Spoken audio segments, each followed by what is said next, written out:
Wherefore I will not be negligent to put you always in remembrance of these things, though ye know them, and be established in the present truth. They said something called no way out. Do you know what the Bible says? That there's no way out of this economic crisis on this earth. Bible says, distress of the nation, there is no way out. My brothers and sisters, you know that man is Secretary of Treasury Timothy Gaither. He goes through all this. They keep talking about no way out. And in this, they start telling us that the standard of living for America is going to drop no matter what, because there's only one thing to do. Either we stop using so much debt, that means we have to spend less money, and what happens to our standard of living? It goes what? Or we have an economic collapse, and what happens to our standard of living? Either way, the standard of living goes down. We must learn how to do more and more with less and less. We need to learn a practical education. Now, my brothers and sisters, keep spending and do nothing. Balance the budget by cutting entitlements. Either way you go, he says, there is no way out of this trap. All over the news, it's talking about having no way out. This is 2011. I'm going to fast forward you down. Soon, senior boom among the baby boomers busting the economy. Let me pass on this. As of 2011, it says U.S. loses its what? You know what happened? As we begin to get in a worse economic position, our credit rating goes what? Down. Now, when your credit rating goes down, what happens to your payments? They go what? You know that right now we cannot even afford the interest on our debt right now. And every day is getting deeper. This is 2011. I'm passing this. These are economic experts. A man, David Walker, who was, as it were, the auditor for America in 2008, he retired. He said that a tsunami is building, ready to hit future generations, but this one won't be set off by earthquakes or other natural disasters. Instead, it will be a fiscal calamity. When it says fiscal, what does it mean? Economic. Created by the failure of government and business leaders to deal with the financial drain of millions of retiring what? You know, this was the man who worked at the top of the American economy. People from Harvard have written books are talking about this. One book that was written was called The Coming Generational Storm. They recognize that the baby boomers are getting ready to wipe out everything.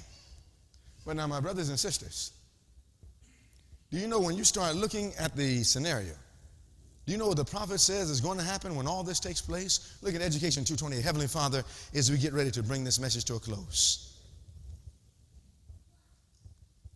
help us to see that this revolution is getting ready to break out. And if we don't have Jesus, we will never be prepared for this. Help us, Lord, in the time we have left to run to Jesus. In Jesus' name, amen. Education 228, look what it says. At the same time, anarchy is seeking to sweep away all law. You know what anarchy is? It's rebellion. Not only divine, but what? Human. The centralizing of, you know what centralizing means? What, in one word, what would you call centralizing? A monopoly. A centralizing of wealth and power, the vast combinations for the enriching of the few at the expense of the many, the combinations of the what? Poorer classes for the defense of their interests and claims. The spirit of three things. The spirit of what? Riot, unrest, and what else? Bloodshed. You know what that is? Revolution. The spirit of riot, unrest, bloodshed, the worldwide dissemination of the same teachings that led to what?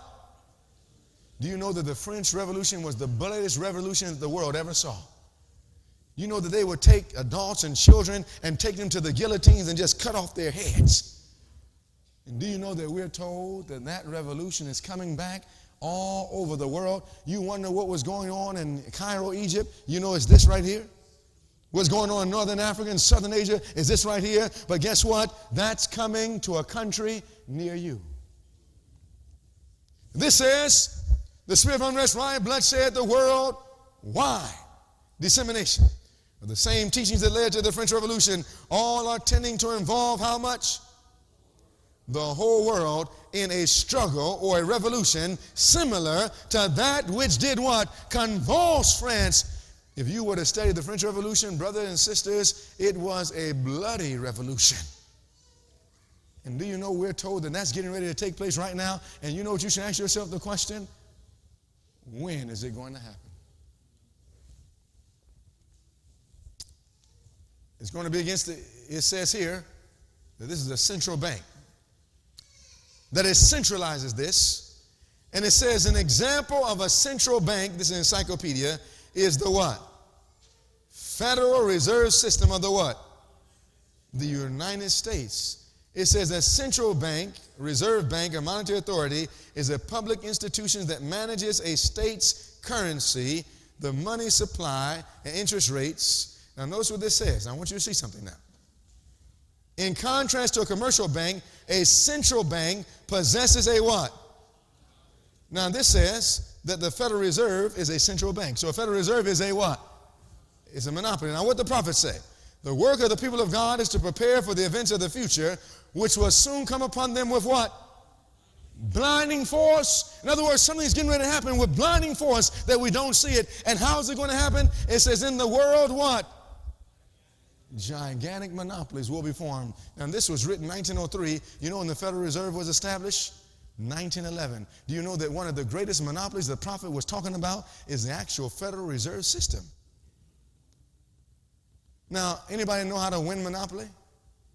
Anybody ever played Monopoly in this room? You know how to win Monopoly? How you buying up all the places, you centralize wealth and power. How do you lose Monopoly? I know you had some losers in here. How you lose Monopoly? Bankruptcy. Do you know that the richest families of this world has been playing Monopoly for this country? And the last country was America. The last country to accept a central bank was America. In the Constitution, they were trying to go against it, but they accepted it. My brothers and sisters, since 1911 forward, our money has been devalued and devalued until we're in trouble right now. But remember, when our money reaches zero, we're in trouble. Go to James. What book did I say? This is our final text tonight. Go to James chapter 5. James chapter 5.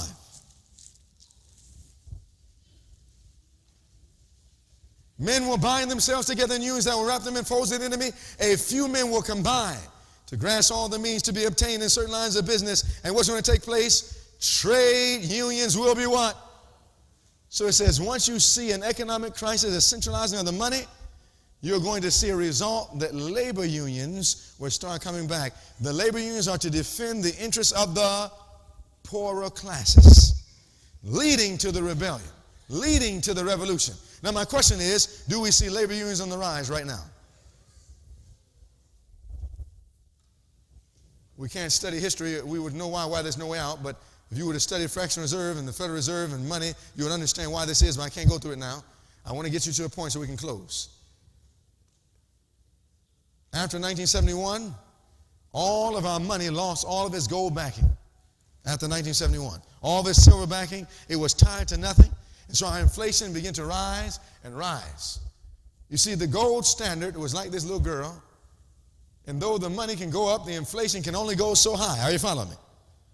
But if you cut the gold standard so there's nothing holding the money anymore, the value of the money, guess what actually takes place? It keeps going and going and going. Is that right? So after 1971, you actually begin to actually see there has been nothing holding the money, and so it kept going since 1971. You study history. There's been no way out after 1971. This is what happened to this man's money. Now, this says, as a result of this, that as of 2011, it says that nearly 50% of America is below the poverty line right now. That tells me that a rebellion is brewing. Do you see it? Unions are beginning to pick up, and the prophet has told us that this will be one of the signs of the last days. The prophet said, look what he says. These unions are one of the signs of the what? Last days. Church members, maybe church members, why they belong to these unions, they cannot possibly keep the commandments of God. Country Living, page 10. Trade unions and confederate unions of the world are a snare, trap. Keep out of them. Have nothing to do with them. Because of these unions and confederacies, it will soon be very difficult for our institutions to carry on their work in the what? Our hospitals in the cities can do no work. Our schools in the cities will be able to do no work. Our institutions in the cities, no work. Only those that have moved to outposts in the country will be able to work the cities from city-country outposts to finish the work. And this is why it says, build no sanitarium in the cities. Don't condemn, but do what? Educate our people to get out of the cities into the what? Into the country. Ere long there will be such strife and confusion in the cities that those who wish to leave them will what? Do you know that in Maryland, you think that if a revolution broke out, you'll be able to get on your car and get out? Bumper to bumper, everything in the city will be shut down. My question is, and we're going to close with this. So as soon as Obama came in, Obama, with 3 executive orders, brought back the labor unions. I can't go through all this now. You'll find out the Pope said the same thing that Obama said. But you know what's going to bring on this revolution? We're told that when the revolution took place in Greece, that they went on strikes. The electric workers went on strikes. Guess what happened to electricity? No electricity. The transportation people went on strike. No transportation. The whole city went to a shutdown, and those who were in those cities were in trouble. Now, my brothers and sisters, what is going on in Greece took place in Yemen and Ireland and Egypt and Libya and England and Northern Africa, Southern Asia and Middle East. But do you know that all that's getting ready to come here in just a little while? You know that right now it says this: riot, unrest, bloodshed, Bloomberg, job crisis could spark what? It's not going to could. The prophet said there will be unrest, riot, and bloodshed. It says New York City, Mayor Michael Bloomberg is worried that high U.S. unemployment could lead to the same kind of riots here that have swept through Europe and North Africa. You have a lot of kids graduating from college who can't find what? That's what caused the revolution, brothers and sisters. This crisis. This says it's getting ready to come to a country near you, that the revolution is brewing, and all that has to happen is that your money must become, guess what? Worthless. Anti-Wall Street movement. Have you heard about that anti-Wall Street movement? All in the streets, rioting taking place. God is trying to say, wake up. I'm holding it back. It's coming. All over the world. It's not over yet. But the world doesn't even know the biggest part of it. All of this coming, taking over. Wall Street said that they're trying to stop this serious social mess that's on its hands. World economy on the verge of a new job recession.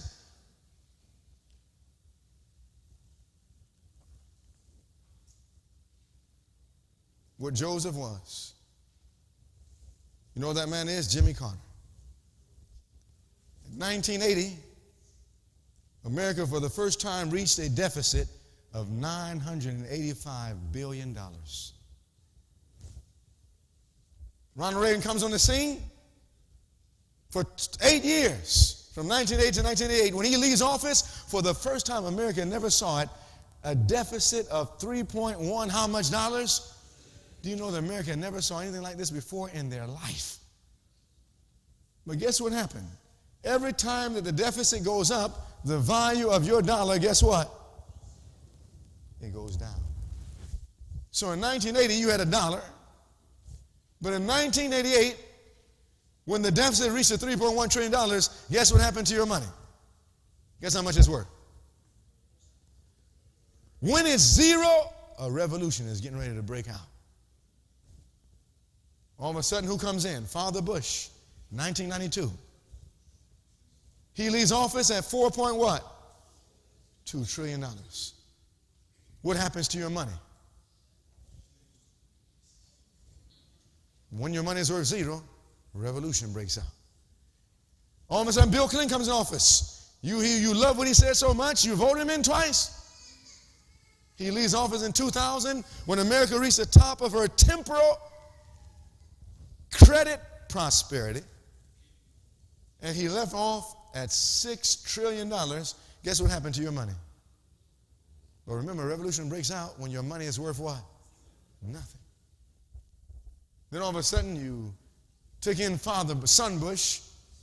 You had 2 terms of him, and he almost doubled what happened in over 200 years, $11 trillion when he left office. What do you think happened to your dollar then? 2000, you should be saying the revolution's almost here, brothers and sisters. When it's zero, now if you see this, Obama couldn't have created this deficit, could he? No. He inherited it. He continued. Then he comes on the scene. From 2000 to 11, when he finished in 2011, they had to raise the debt ceiling, didn't they? You know how much it reached? 14 trillion. They raised it. Guess how much your dollar is worth now? That means the revolution is almost here. Do you know that today, he's been re-voted back in office? We're in the year 2013. Do you know that today it's over $16 trillion in debt? And counting. What is your dollar worth right now? Zero. As of 2012, your dollar is worth zero. Time magazine, front cover, January 9th, 2012. U.S. debt is now equal to what? The economy. It says the soaring national debt has reached a symbolic tipping point. The limit is now as big as the entire U.S. economy. That means that everything that your dollar is, that the only thing that's behind your dollar is debt. It's worth nothing. You think this can continue forever? The man said here, look what the man said. He says, the 100% mark means that your entire debt is as big as everything you're producing in your country. Clearly, that can't what? This is a prophetic time bomb. Now, brother and sister, there's much more. I'm going to close right here, though. That means that it's only a matter of time before the American public knows that they have nothing in their pocket. There's no 401k. There's no retirement. Everything they work for is for nothing. What do you think a man does when he's worked for all of his life and he goes back to get that paycheck and there's nothing there? Revolution. I don't know about you, brothers and sisters, but if ever there was a time to get ready, the time is. I'm praying the Lord would hold us and give us a few more years. What do you say? So that we can get ready and help someone else to get ready. Let's get out of this city. Let's pray, Lord, help me to know what to do. But you know what the greatest thing we need to do right now? The greatest thing we need to do right now. You can read it when you go home. James 5 says, establish your heart. It says that when you reach this economic crisis, read it when you get home. James 5, 1 through 10. James 5, 1 through 10. It goes on to say that when we reach this economic crisis with the labor or unions and all that, it says that the judge reaches the door and that this generation cannot pass until all these things be fulfilled. This is it, brothers and sisters. Whatever we do, we must do not tomorrow, we must do when. But you know what the prophet says? That the greatest thing we can do right now is learn how first to abide in Christ. It says in Second Selected Messages, not one. How much? Now we found out that 90% could be shaken out because they go above the simplicity. But now I'm going to give you 100% accuracy. It says not one. How much?